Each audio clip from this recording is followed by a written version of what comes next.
কেমন? Heavy heavy. কি বানিয়েছিস রে শুভ, মাথা নষ্ট একদম। চারিদিকেই এখন শুনতাছি যে জামাই নাকি চুরি হয়ে যাইতেছে। আর এইটা শোনার পর তো আমি ভাই বিশাল টেনশনে আছি। কারণ হইলো আমি যেই পরিমাণে স্মার্ট আর ব্লুটুথ বয়, আমার তো সবার আগে চুরি হয়ে যাওয়া উচিত।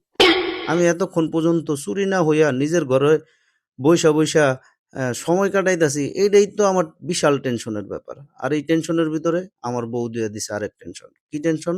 সেটা হচ্ছে তাকে ডিম চপ বানায় খাওয়াইতে হবে, সম্পূর্ণটা আমার নিজের হাতে। সে কিছু হেল্প করলেও করতে পারে, কিন্তু সেটা অতি নগণ্য।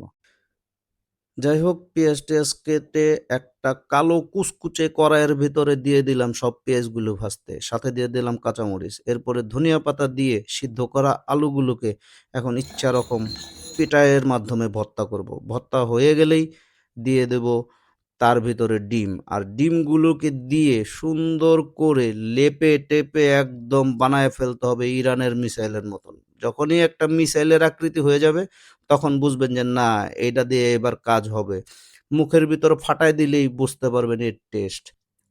না, এখানেই শেষ না। তারপরে এই মিসাইলটাকে করতে হবে একটু মেকআপ। মেকআপটা করতে হবে একটা কাঁচা ডিম দিয়ে। কাঁচা ডিম দিয়ে একটু মেকআপ করেই তারপর তাকে এই বিস্কুটের গুঁড়ার ভিতরে ডুবিয়ে সুন্দর করে তারপর দিয়ে দিতে হবে একদম সোজা তেলে।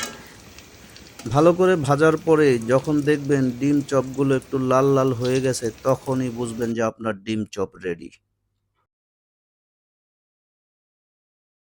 কেমন? Heavy heavy.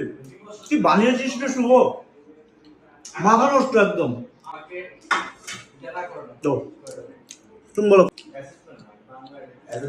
ভালো হয়েছে? তাহলে আজকের চ্যালেঞ্জ পাস। পাস। না, তোমার হেল্প লাগছে, এটা সত্যি। শুধু হেল্প? না, ভিডিওতে এত বেশি কথা বলা যাবে না, তাহলে তথ্য ফাঁস হয়ে যাবে।